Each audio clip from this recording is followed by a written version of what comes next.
So, sir, thank you so much for joining us today. We are glad that you're here, that you have taken the time out of your schedule. Thank you for coming and talking to our folks. Just so you know, we have quite a broad audience here. We have people that are logged on to this call that are considering a call to ministry in the Army Chaplain Corps. Some of them have already been picked up for the Chaplain Corps. Some of them are in the process. Some of them are just at the very beginning where they're trying to figure out, they're trying to discern if this is the path for them. And I think from looking at some of the people that have logged on, I think we might even have a few endorsers on here. And probably some folks that you know throughout your career that have signed on just because they want to hear you talk, or are familiar with your Monday motivation video. So, sir, thank you again for being a part of this. Thank you. Thank you for having me. It's a joy and an honor. So, sir, could you just start out by telling us a little bit about your journey? Tell us how you came into the Army Chaplain Corps, and just tell us how that all came to be. Well, again, first of all, thank you so much for having me. And it's not just a joy, but a privilege to be with you. If I start coughing, as I'm just literally getting over the remnants of this thing that's going around called COVID. So every once in a while, when I'm talking too much, I start to cough. So if you see me take a little sip, please forgive me. All right. So my call to the chaplaincy really came by ministry. I'm an ordained Seventh-day Adventist minister. Ministry for me has always been very important, because for me, ministry has always been a part of service. And I start by saying that, by simply saying that in fact, there's a wonderful text in my tradition from the book of Proverbs 3, 5, and 6 that was taught to me very, very early in life, where it says, trust in the Lord with all your heart and lean not to your own understandings. In all your ways acknowledge him, and he shall direct thy path. The Chaplain Corps, we engage ministry in what is called a pluralistic environment for those who are not familiar with the chaplaincy. And the beauty for me in that is that there are people who call God by different names. All right. And I think there are times when we become wrapped up or wrapped around the differences in that name. The reality is, to that person is God, whether it's Allah, whether it's Muhammad, whether it's whatever term you want to use in referencing God. You know, he is the person that guides us. He is the person that we need to put our trust in. By way of coming into the chaplaincy, I was actually a chaplain assistant first, believe it or not, before I became a chaplain. And I think that I've often said to individuals that I'm grateful for that for two reasons. And number one, it taught me very early what I wanted to be, what type of chaplain I wanted to be. But it also taught me what type of chaplain I didn't want to be. All right, because I worked for some really good chaplains, and I worked for some chaplains that taught me some good lessons. So before becoming a chaplain, I actually was a chaplain assistant, you know, I think that, again, and this is for the benefit of those who are not completely familiar with the structure of chaplaincy within the context of the Corps, but we operate with it in what I call a unit, and what we call a unit. So I'm just one half of a unit. All right. When I came in, we were 71 mics. They were then called chaplain assistants. Of course, now, as you well know, they now call religious affairs specialists. But my point is that, you know, we operate as a twosome. All right. Because I need my assistant. I need that specialist to be not just my eyes and ears, but there are times when they can do things that I can't do. They can see things that I'm not going to see. They can have conversations and be parts of conversations that is beneficial for the ministry that I'm not going to be able to get. So I wanted to start off by simply saying that So I didn't just become a chaplain. Yes, we have the staff specialist program now, as you alluded to earlier, with our chaplains candidates, but I actually was an assistant first. Then I transitioned by way of that process. Was in seminary. In fact, my last year in seminary, I was still pretty much enlisted. So I spent a very, very short time. Once I left seminary, literally within about 6 months or so, I went ahead and did my direct commission. So that was kind of the path that I took. But on a broader spectrum, I viewed joining the reserve chaplaincy as an extension of my ministry, my civilian ministry, and it enriched, quite frankly, it enriched my civilian ministry because it gave me a perspective that my training just as a civilian pastor did not, and it allowed me to be able to engage in conversations in a very authentic way, without feeling threatened of my indigenous religious beliefs, but actually having conversations within the broader context of what does it mean to be a minister. So that's kind of in a nutshell, how I kind of got my start. Okay, so that's pretty encouraging that you were a chaplain assistant and you still wanted to hang out with chaplains. You still wanted to be one after that. So that's pretty encouraging, sir. Yeah. So as you were going through this process, and you had been the chaplain assistant, as you mentioned, we now call them religious affairs specialists. Changed in the last few years. As you're going through this process and you're going to seminary, how was God moving in your life throughout this process? So that's not a really good question. I think for me, it was very practical, but at the same time, now that I'm looking back at it, also strategic. So it was practical in the sense that I grew up in an environment, because I was born. For those who are listening, you probably hear an accent. And when I get really excited, I begin to stammer because there's a lot going on in my head. But I grew up I'm from a country called Barbados. So I grew up in this beautiful place called Barbados. Very, very humble beginnings. In fact, poor beginnings. And so I learned at a very early age the value of listening. I now call it debt listening. But listening to not only what a person is saying, but listening to what they're not saying. Because very often what's being communicated, or really the most important piece of what's being communicated sometimes is the portion that's not being said, right?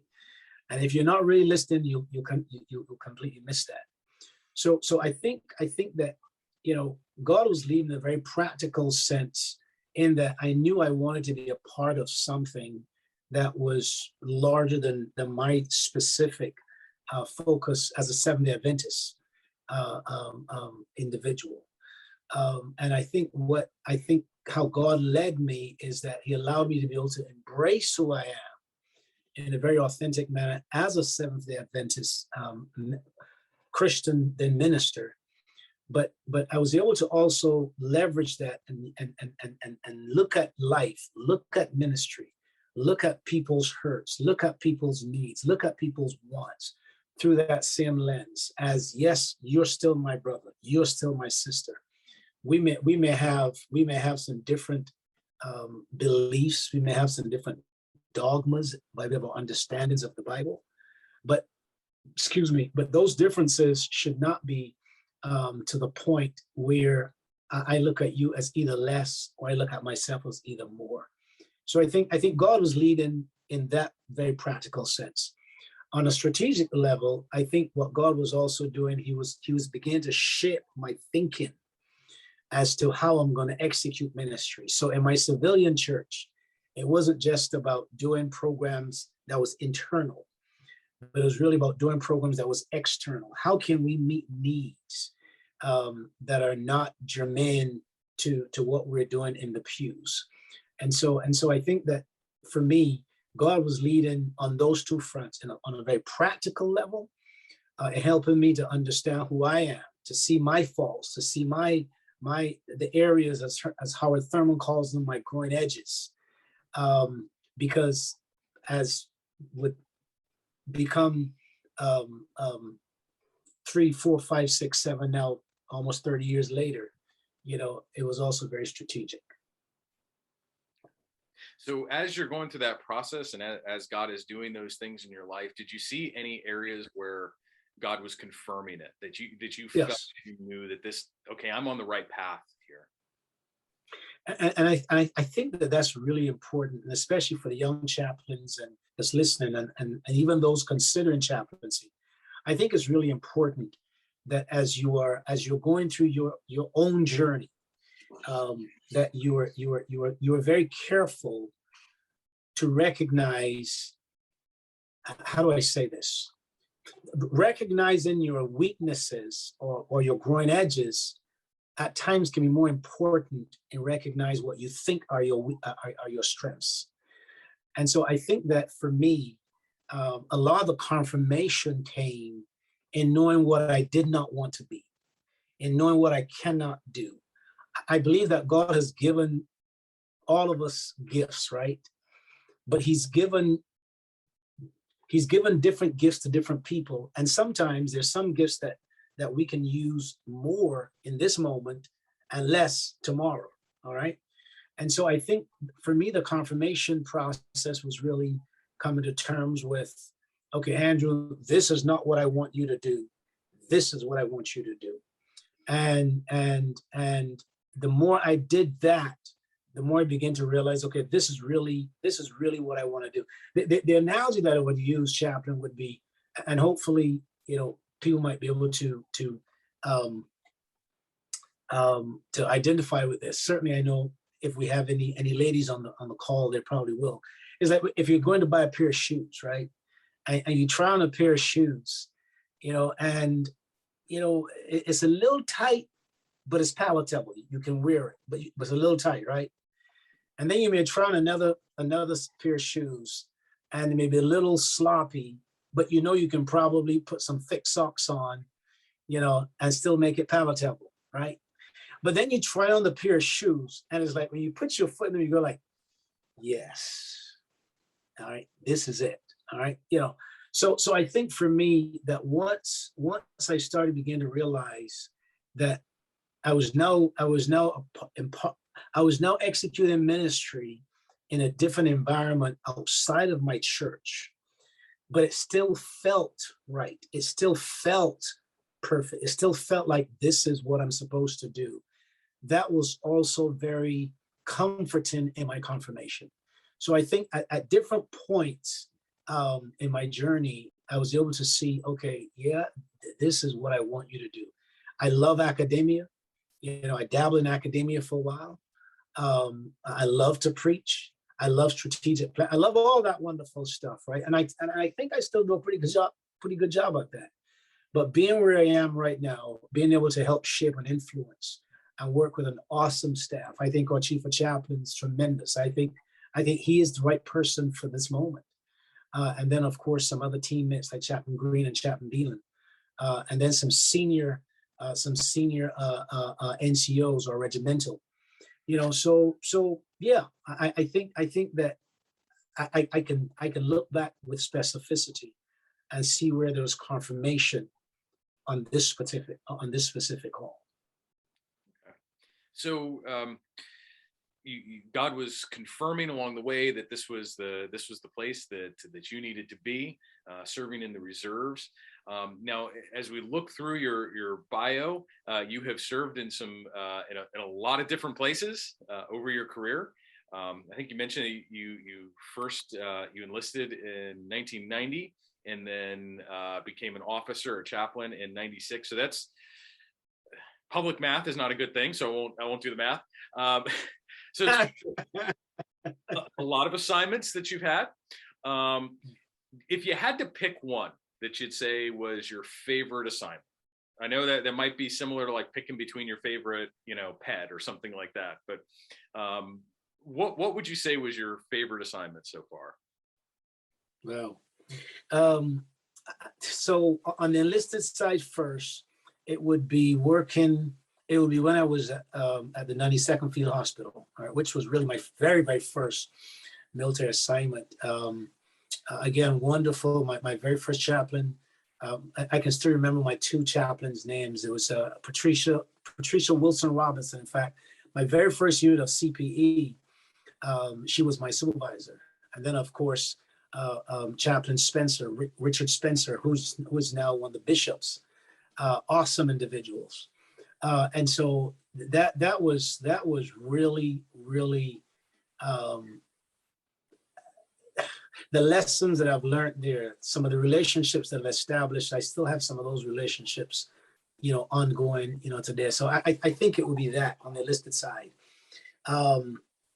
Even though, spent some time in Central America with the Fifth of the One, there be some close rivalries, but I think that one would be hands down my favorite on the enlisted side. On the officer side, obviously what I'm doing now is very exciting. Again, to be able to shape and influence what the Corps is going to look like, because as mentioned, I wear two hats. I think that's exciting. But I think my assignment as a young captain at Camp Australia, that will be at the beginning of the war. That holds a very special place for me for a lot of reasons. My commander at the time, the battalion commander, was Colonel Jeffrey Corbett. He's retired now, and then of course the senior leader was General Tommy Franks.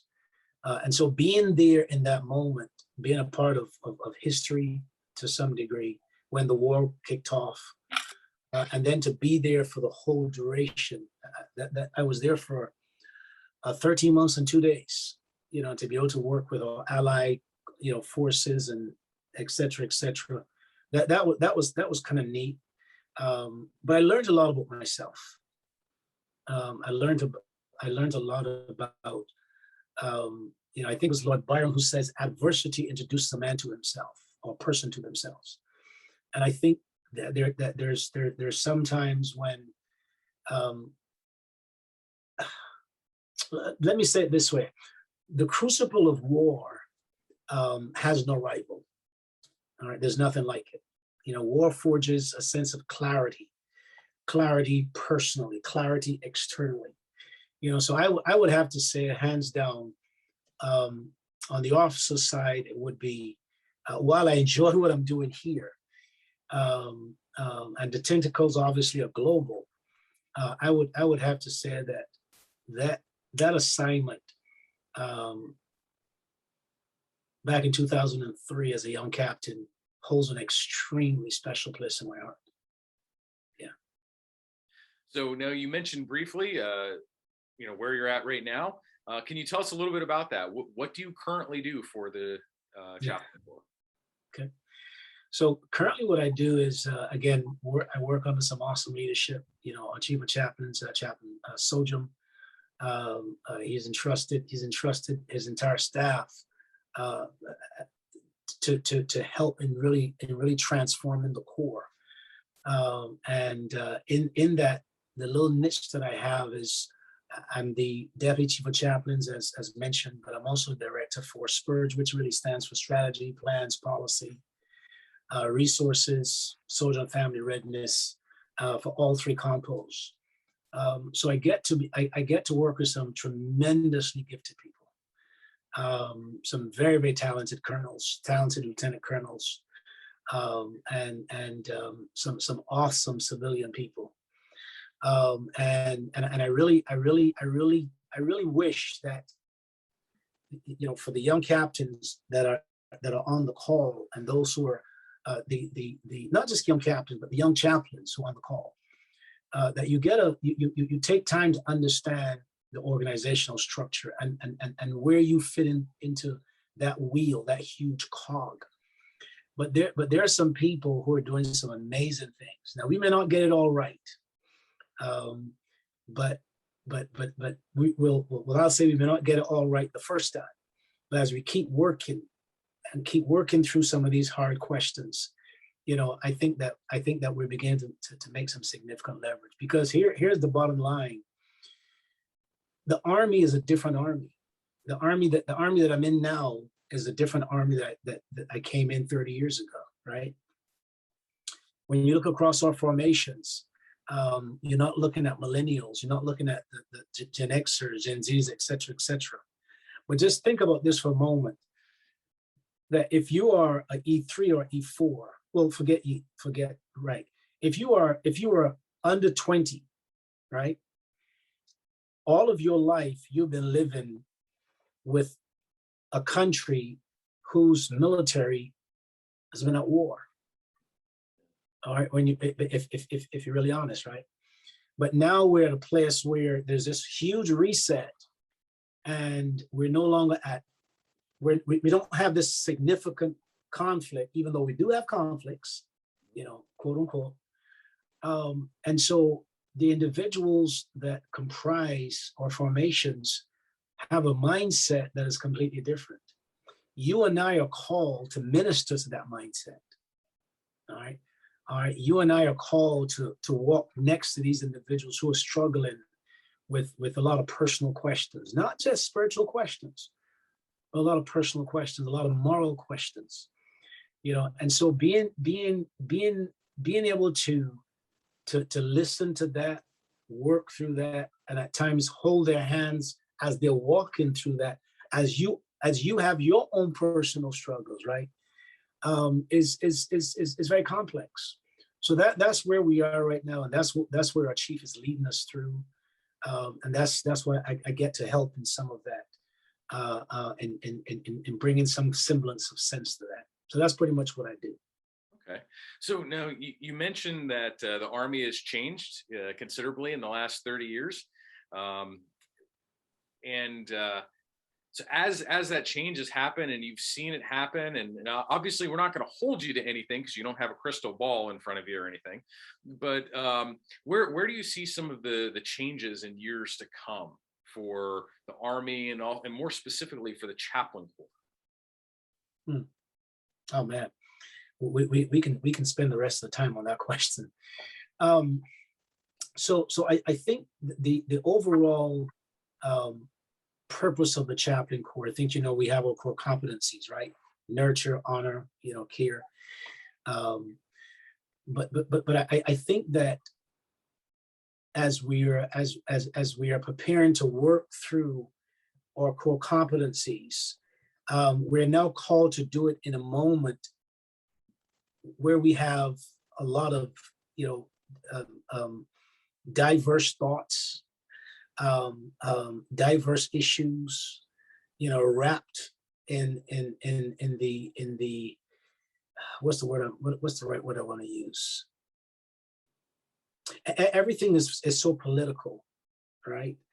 That even when you're trying to get to something that makes sense, you got to figure out how do I engage this to not be viewed as political? How do I, and so there's this dichotomy of trying to do the right thing the right way and not be viewed as having some other motive. All right, so that's one challenge. Of course, our disposition is just do the right thing. Let the chips fall where they may, right? Because we as chaplains, we are called to a higher moral imperative. All right, we are called to engage what we do, what we are paid for, through a different ethic. So it's really not about trying to make sure it's politically correct or politically expedient. It's just doing what is right. And once we do what's right, I have found that yes, you're going to make some true enemies and some false friends. All right, if you can figure that out real quick. But at the end of the day, you have to figure out how do you want to be viewed. And so, me personally, and for those who have listened to me in other arenas, you've heard me talk about what I call my 4 agreements, which Ruiz talks about in his book, where he talks about the 4 agreements, and that is be impeccable with your word. And so I tell the staff folk, and I tell the people whether it's the folk at USART headquarters or whomever, I try to do everything from those 4 agreements. Be impeccable with my word, all right? Because my word and my actions must align. If my word and my actions don't align, then what's the point? My second agreement is, don't take it personal. All right, it's about the mission, it's about the ministry, it's about the mandate. It's not about me. People who take things personal make everything about them. Don't make it personal. My third agreement is don't make assumptions. All right. When you make assumptions, or usually people who make assumptions, again, for some reason they lack that courage to ask the hard questions or to have the difficult conversation. Have those difficult conversations. Ask the hard questions, but don't make assumptions. All right. So when you move out, you're moving out to do whatever it is that needs to be done informed. And then, of course, the last agreement, the fourth agreement, is always do your best. The reason why that's important to me is that there are times when, especially as a senior leader, there are times when, well, you don't even have to be a senior leader. There are times when your best will still fall short. You will try your best, but you will still fall short, right? But here's the thing. When you've done your best and you fall short, you can still look at yourself in the mirror because you know you left it all on the field, right? So I think that for me, the unique challenge is, as I see it, is trying to care for the soul of the Army at a time where we have a mindset that is very secular, all right? Because remember, we are called to serve and to care for people who believe in God and who don't believe in God, well, by whatever name you choose to call that God by, right? So that's a unique challenge. Doing it in the context, as I mentioned, in a very politically charged environment, and then doing it at a time where the hermeneutic of suspicion is very real. When you're doing things, you may have the right agenda, you may have the right focus, you may have the right motive, but your motives will be called into question. Sometimes by people that will surprise you. And you have to become comfortable with that discomfort. So I think those are some of the unique challenges that we have, not just as chaplains, but I think right across the enterprise, from my humble opinion. So those are just a few, but trust me, we can spend a lot of time on this particular, but those are just a few. Well, great, sir. Thank you so much for that. So for all of those that are listening today, we have Chaplain Harewood with us, and in just a few minutes, we're going to have a time for some questions and answers. So if there's anything that he has been talking about that kind of jump out at you, that you have some questions about, go ahead and put those questions into the chat, and we will get through as many of those as possible. Things that are popping up about life or calling, or even about what the process is for becoming a chaplain. We have several recruiters that are on the call as well too. So if you have questions that you can that you can ask specific, they can jump in and answer some of those questions for you. Well, sir, so kind of as we're looking at recruiting and bringing in chaplains, we have a pretty large mission that we have to accomplish for people in all 3 compos. And I know that one thing that is on the mind of a lot of folks that are listening is how does the Army decide who to bring in to the chaplain corps? What is it that Army is looking for their chaplains? So the first thing I would mention is, number one, I think that we are very, very fortunate to have a tremendous leader in this particular event, by the way of a chaplain, Colonel Monica Lawson. She's just she's a gift, quite frankly. Not just because she's competent, but I think what she brings to the table in this particular moment as an African-American senior leader. And for those who don't know her, the one thing about her is that she's going to tell you what she thinks with or without your permission, right? I love her to death, but she loves the Lord. She loves the Corps. And her focus is to try to look at the process to bring the best product to care for, for the Army's assets. Having said that, more specifically, there's a document called AR 165-1, which is like the chaplain's Bible. I know you know that, right?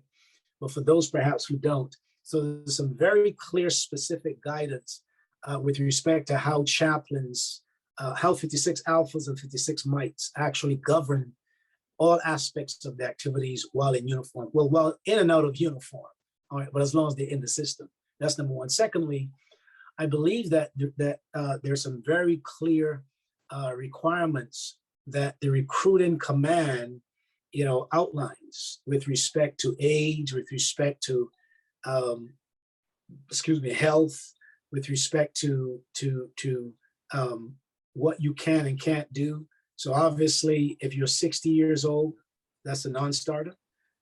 If you're 400 pounds, I don't mean that in any derogatory manner. So please don't send me any email or text saying, "Oh, the chaplain's." No, I'm not saying. Some people, well, let me say it this way: the military is not for everyone, and the Army is not for everyone. All right, I need to make that distinction because there may be some individuals who may do better in other sister services than the Army.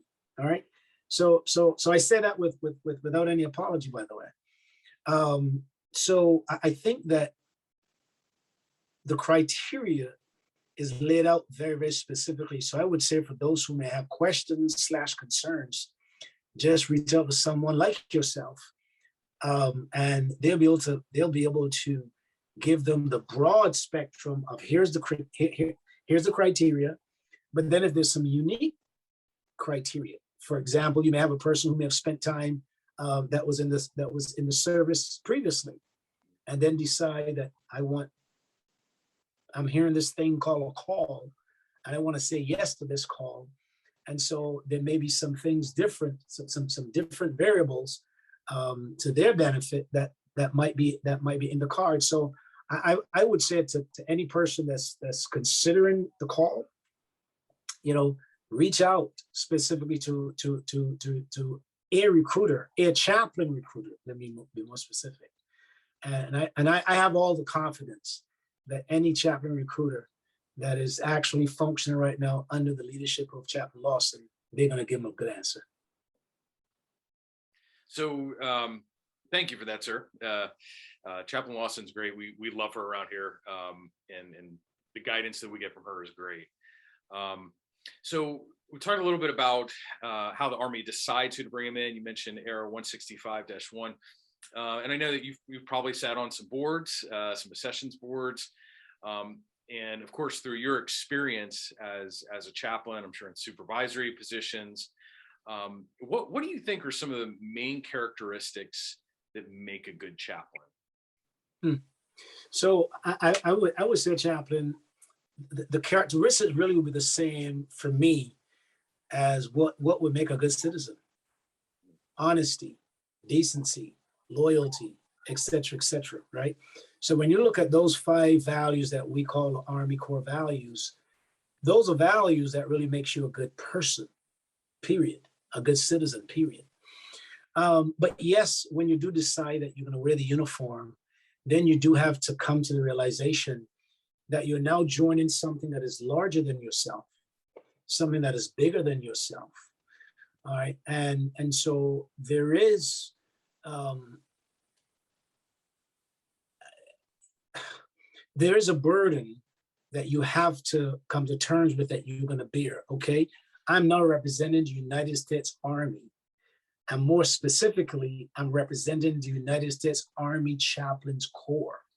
In other words, if I do something and it's not nice, a whole lot of my other colleagues are going to have to deal with that as well.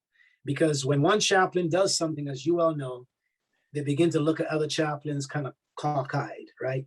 So I think at least coming to that realization early and recognizing that you're becoming a part of something that is bigger than yourself. And so free speech doesn't mean you're always free to say what you want to say. I've often said, in fact, I said in the meeting this morning, I reminded some folk, because you can doesn't always mean that you should. Because you may have the authority to doesn't mean that you should, that the wisdom that you should, right? So I would say the things that a person that is considering the chaplaincy, the Army chaplaincy more specifically, is, understand that there's going to be sacrifice. Understand that they're going to be, and I don't just mean, like physical sacrifice. Well, you can't go here, you can't go here. No. It also means that there are times when someone may want to say something, and you may have a response, but you recognize that, what, if I say that in this digital age, in this, cell phone age, it may not be responsible. So even though what I'm going to say is lawful, is legal, it may not be wise. All right. So beginning to have those kinds of internal governing mechanisms, on yourself, those are kinds of conversations you've got to start to have with yourself. If in fact you're saying, I don't want to become part of this organization. I would say lastly, some of the things that we look for outside of what I've just mentioned, resiliency. It's not about, there's a wonderful text in my tradition that says the race is not for the swift, not a battle for the strong, but he who endures to the end, right? So it's really not how you start in the race. Everyone starts in the race, all right? Everyone doesn't finish in the race, and everyone doesn't finish first, right? But everyone starts the same. So I think that in life will, at times, life will deal you a hand that is tough, and sometimes even unfair. All right, but it's what you choose to do with that hand that you were dealt with. And I think that you can see some of that in some of the stories. You mentioned sitting on some of the boards. Sometimes when I read some of the chaplain stories, what I'm looking for personally, and this is for those who are considering, I'm looking for in your story that sense of call. Not what your sergeant major thinks, or what your mother thinks, or what your church bishop thinks, or what. Now, all these people may think you would make a good chaplain. What we're looking for is, what do you think? Would you make a good chaplain? And what's the evidence of that call? So I think for me, one of the most salient things I'm looking for is that sense of call, because it lends itself to purpose, right? Why are you joining the chaplaincy? What is your purpose? You want to join this global team, but what are you bringing to the table? What is your, I call it your signature of life. All right, what is the signature of your life that you're going to pin on this organization? So those are the kinds of things I'm looking for. I'll shut up because I am a preacher. All right, so that's okay, sir. No, I appreciate that, because I know that those are the kind of questions as we're talking to candidates and applicants that they're wondering about. They're wondering, like, what is the Chaplain Corps looking for, especially when it comes to that essay. So thank you so much for explaining that, because I know I've had a lot of questions in the last few weeks about specifically that essay. So, we talk about, there's lots of capabilities. You mentioned being a preacher as well. What are some ways that candidates can best develop those capabilities and the characteristics that they need to be successful in the Army chaplaincy? So that's another really good question, Chaplain. I would say off the top of my head, be planted somewhere. And when I say be planted somewhere where ministry is taking place. All right. There's a difference between just going and hanging out. No, be planted somewhere, associate with some ministry. It doesn't have to be necessarily the preaching ministry. All right. But because we all have our different gifts, right? As I mentioned before. I think because it is in those places that the evidence of your call will begin to mushroom. All right. Whether it's the call of administration, whether it's the call of being to organize, whether it's the call to whatever that call is, it will emerge, when you're planted, because when you're planted, you begin to develop roots, right? And from those roots, there's going to be growth. So I would say, number one, be planted. I get very, and this is me personally, this is Andrew, this is the gospel called Andrew Harewood, right? So this is, you're not going to find this in AR 165-1. I get very leery when I hear individuals who want to be a chaplain, but they don't want to be doing anything that has ministry tentacles. I get very concerned. That's just me. I'm just putting that out there. That's just me. Because for me, the question is, how do you are going to be a chaplain where you're dealing with people, and dealing with people, you're going to be dealing with messy stuff. You're going to be dealing with hurts, pains, disappointments, death, suicide, depression, etc., etc. Those are all people's things, right? But yet you don't want to be with people. So I get a little concerned when individuals are not showing any evidence that they want to work with people. So really being planted somewhere, learning how to present yourself, because a part of being a chaplain, you got to preach. Now, granted, everyone doesn't have to be a Gardner Taylor or a T.D. Jakes or Joel Osteen, whomever, right? No one is calling everyone to be that, but you've got to be able to take that holy book, from whatever tradition, whether it's the Torah, if you're Jewish, whether it's the Holy Quran, if you're Imam, whether is the Bible, if you're Christian. But you've got to be able to, at some point in your journey, while you're being paid, because you said United States Army, you've got to be able to communicate that sacred tradition, that sacred word. And you can't do that if you haven't practiced it. I don't have an issue or concern with individuals having degrees online, all right, because that's obviously where a lot of our capabilities are. But people's problems are not online. You got to sit by someone's bedside and hold a hand when they're hurting. Hold a hand when they're dying. Try to make sense to that young mother whose husband is so mixed up. He's beating her up and the kids up. All right. All of those are real issues. All right. And so those are the kinds of things, those are the kinds of capabilities that you cultivate and you I don't want to use the word perfect, but you work towards perfecting by being planted in ministry somewhere.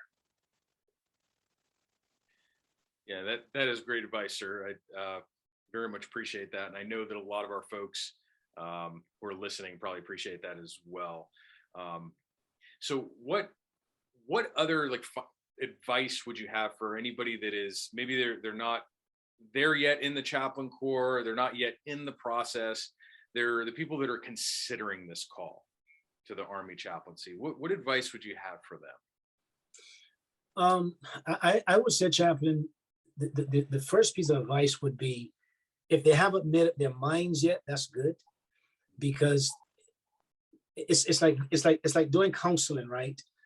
Sometimes, especially when you have marital counseling or premarital counseling, especially premarital counseling, sometimes people don't understand that premarital counseling isn't always to prepare them to get married. The goal is to help them to realize maybe we don't need to be married. All right. All right. That is a part of premarital counseling, because in the counseling session, it becomes very real. I like you, and there's some things about you I love, but I don't know if you're the person I want to spend the rest of my life with. But that emerges in the counseling sessions, right? So I would say, for that person that is still scouting, talk to chaplains, talk to people who are doing this, and ask them, have honest conversations with them. Again, that third agreement, don't make assumptions. Have some honest conversations. Tell them, what is it about the job that you love? Excuse me. Ask them about that. Excuse me. What is it about this thing that you like? But also ask them, what are some of those things that you don't like? All right. And no one knows you better than you, right? And when you're faking the funk.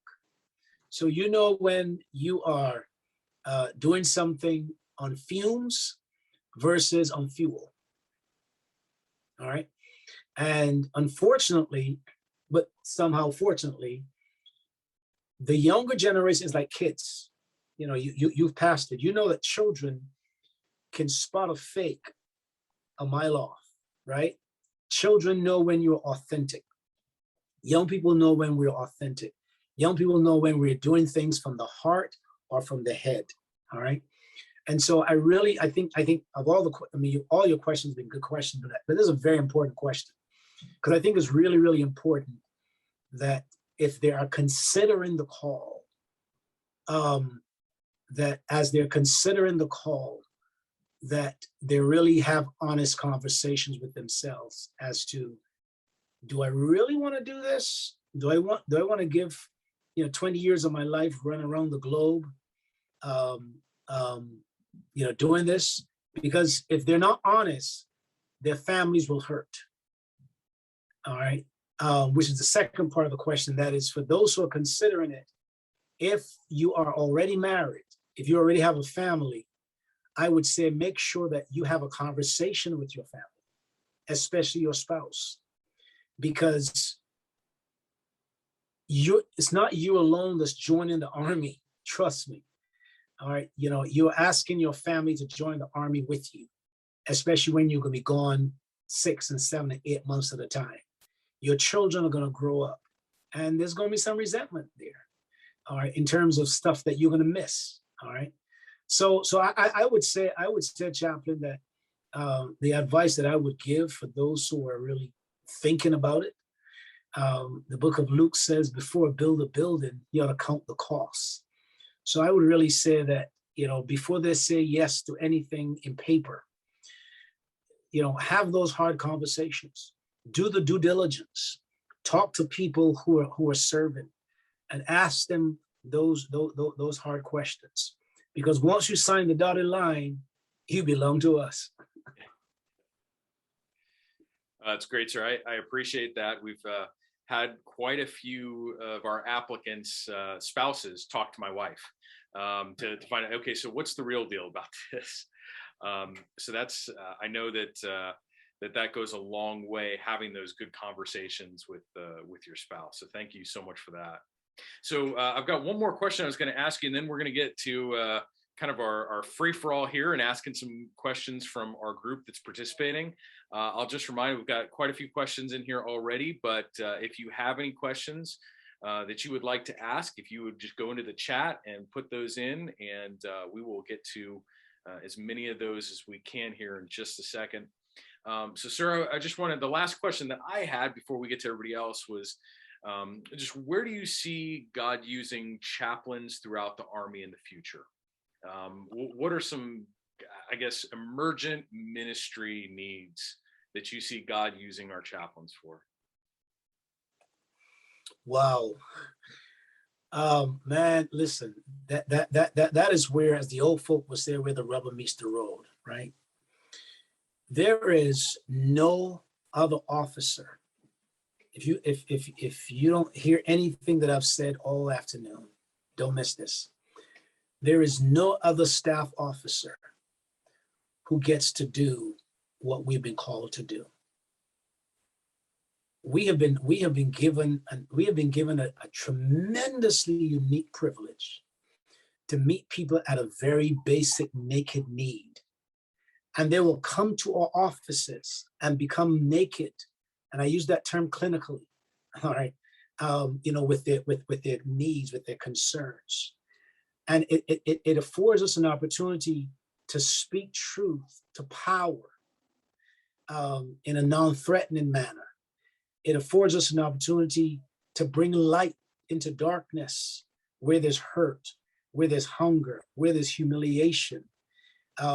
It allows us to deal with people who are frightened, who are fatigued, and even some folk who are even failing, right? You know, the usage of a chaplain moving forward is going to become more and more important to the stability of every single mission, every mission. All right. I love the fact that the Army's philosophy is we train the way we fight, which is the reason why when you look at how we have embedded our chaplains across our formations, a little bit different than some of our sister forces, not saying better or worse, so don't send me any bad email. All right. Because I hit delete. But there's a reason why if we have an airborne unit, which means we have an airborne congregation, we have airborne trained chaplains, all right, et cetera, et cetera. Why? Because we understand that people can't hear us if we're not speaking their language, all right? And so I think that how chaplains are going to be utilized, and again, I give tremendous respect and kudos to our leader, Chaplain Sojan, because he's seeing this, all right? And what he's really trying to do is to really right size and align, which is our third line of efforts. It's 4 lines of efforts. Chaplain Sojan's lines of efforts, you know, lead, recruit, lead, align, and revitalize community, right? So I really see, and I see it every day. I sit on a lot of these HQD meetings and here in the building, all right? And basically, chaplains can do what no other person can do, all right? Chaplains can answer questions in a very authentic manner that no other person can answer. And oh, by the way, there's something called the Constitution that gives us the right to do that. Now, I think where the maturity comes in, and that's why we send our chaplains to the schoolhouse, where they're doing some awesome stuff. Chaplain Green and his team, they're doing some tremendous stuff there.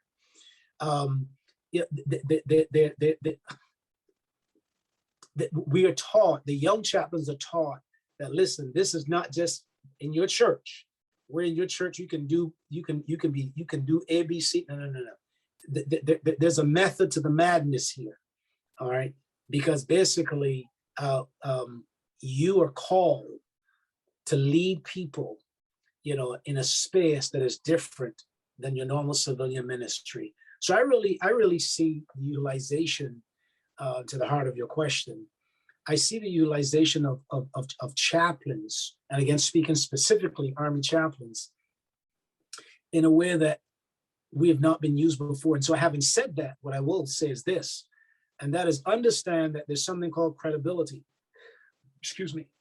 And what I said to the staff all the time is senior leaders will give you credibility through competence. So be competent as a staff officer. So yes, you are the chaplain, but you're also a staff officer. And so don't forget that balance is critical, because sometimes I've also seen some chaplains who feel like, well, I'm just a chaplain. No, you're not just a chaplain. All right. You know, in briefings, your slides need to be tight. It needs to be right. All right. You need to wear your uniform like you're an officer. If you need to push away from the table and cut down on 2 meals for 3 or 4 months to bring yourself into compliance, you need to do that. Again, don't send me any bad email because I'll delete it. All right. But, you know, so what I'm saying is that, you know, while we are chaplains, we are still United States Army officers. And so we have to comport ourselves, we have to conduct ourselves, you know, in that manner. So I see the chaplains being utilized in some very critical, very key roles. Some senior leaders don't do anything without having their chaplain, boom, right next to them. Right, for a lot of different reasons. So that's really the way I see by way of the future. Well, sir, I'm glad you said that. And I think you got a little prophetic streak here in you, because the first question that I had from one of our folks was from Kevin, and he said, would you share some insights / secrets for newbies to become good staff officers? Be proficient. Yeah. Be perfect. There's a wonderful book. And by the way, chaplains, leaders are readers. So read. All right. Put time in your schedule to read, right? And with audiobooks, you can get through 6 or 7 books in a month. All right. So read. But there's a wonderful book with respect to this particular issue by Covey, not the father, the son, called The Speed of Trust, where he talks about the 4 cores of credibility. All right. But chaplains, and to the question, your credibility is everything. Once you've lost your credibility, you have nothing. I don't care how talented you are, how many push-ups you can do, once you've lost your credibility as a chaplain, you have lost everything. All right. So a lot of senior leaders, especially, will give you a lot of influence, a lot of credibility, but they can do it through your level of competence. So be competent. All right.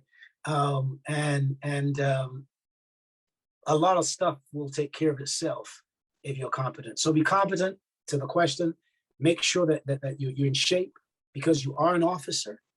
All right.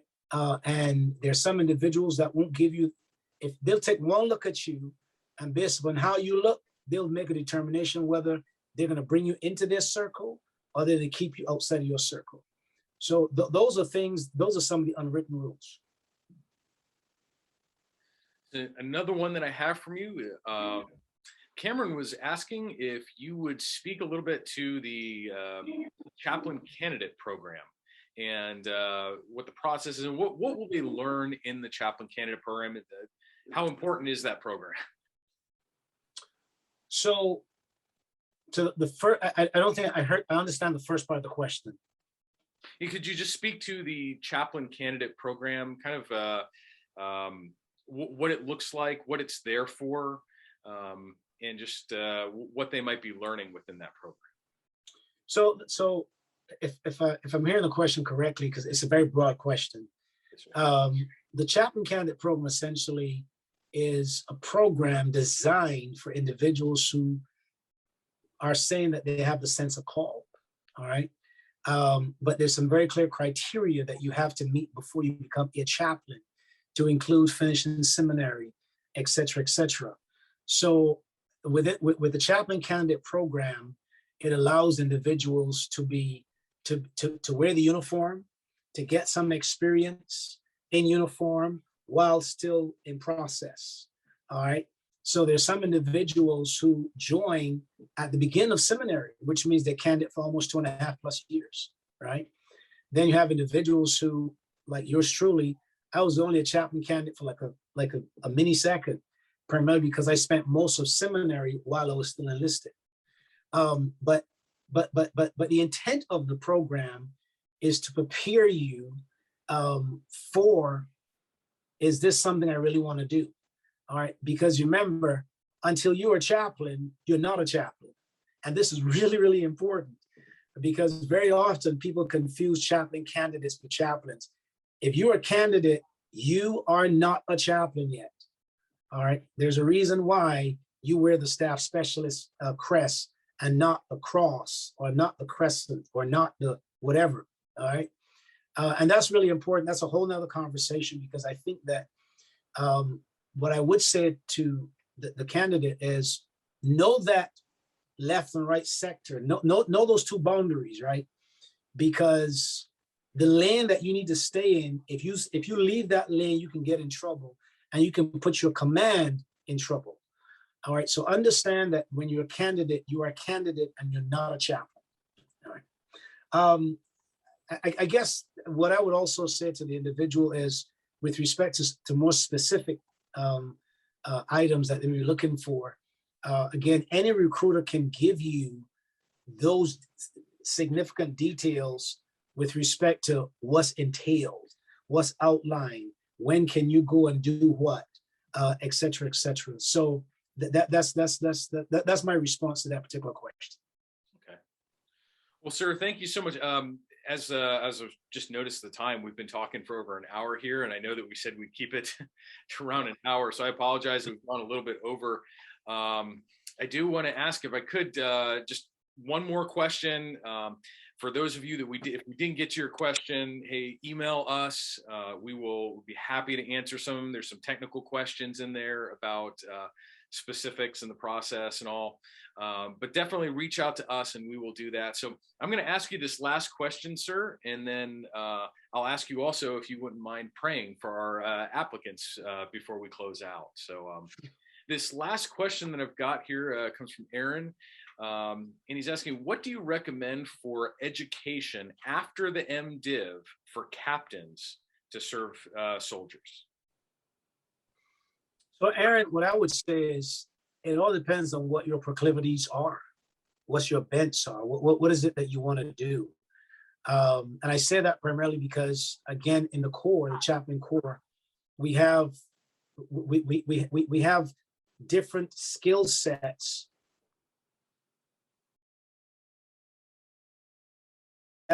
Some people like, you want to go into resource management. All right. Some people may want to deal with ethics. Some people may want to deal with plans, policy, strategy, et cetera, right?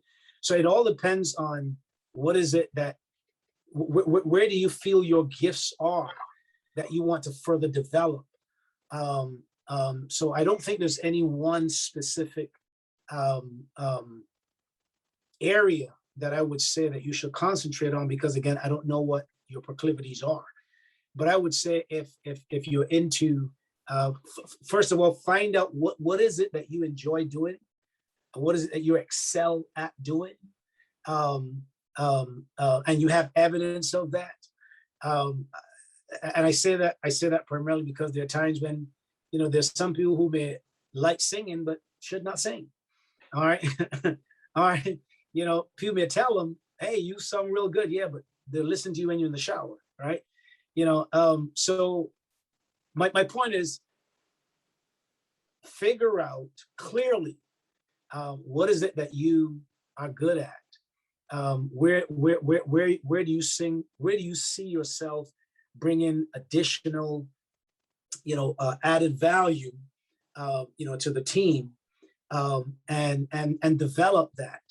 But I don't think it would be, in my humble opinion, I don't think it would be wise to further develop something that A, you don't like, and B, that you're not good at.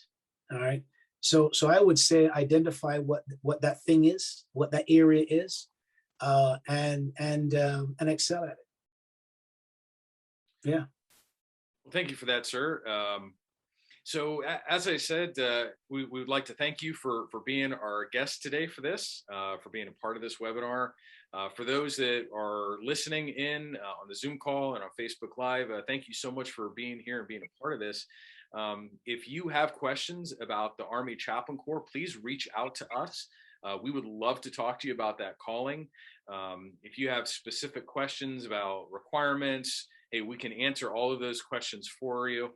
You can send us a direct message through our Facebook account, or you can send us an email at nccrteam@gmail.com, and we will get back to you just as quick as we can. So, sir, again, thank you so much for being a part of this. Thank you for taking your time, especially I know you're under the weather here, recovering from COVID. So thank you so much for doing this and taking the time. So as I said, I'd like to ask if you would offer a word of prayer for our people that are considering the Chaplain Corps, and we'll close with that. Okay. Before I do that, one of the books I just finished reading, entitled High Performance Habits, there's a wonderful quote in there that I like to share with the candidates in particular, because as you're doing so much, you have all these questions, and sometimes identifying what you need to be not doing can be more important than identifying what you are to be doing. And so the quote essentially is from Peter Drucker, one of my favorite. I love Drucker. And he says, nothing is less productive than to make more efficient what should not be done at all. Nothing is less productive than to make more efficient what should not be done at all. And I share that in the spirit of, as you're preparing to become a chaplain, or whatever else you're doing as a leader, you know, and you're constantly evaluating and reevaluating There are times when we find ourselves trying to fix things, especially those who are in churches. We're trying to fix things that really shouldn't be fixed at all. Get rid of them. All right. End them. Do something new. So I'm excited. I'm excited with the candidates that I've had a chance to rub shoulders with. I think we have some talented individuals. And on behalf of Chaplain Sojourn, Regimental Sergeant Major, and the rest of the team, you know, we really look forward to some awesome candidates, some packets coming in, people who are prepared. You know why you want to be a chaplain. You've answered those 5 critical W's: the who, the what, the when, the where, the why. You know, and you're gonna just come in and do some awesome things, because guess what? All of us, I'm taking this off in about 2 years. All right. You know, and so our goal is to equip you to do what we're doing.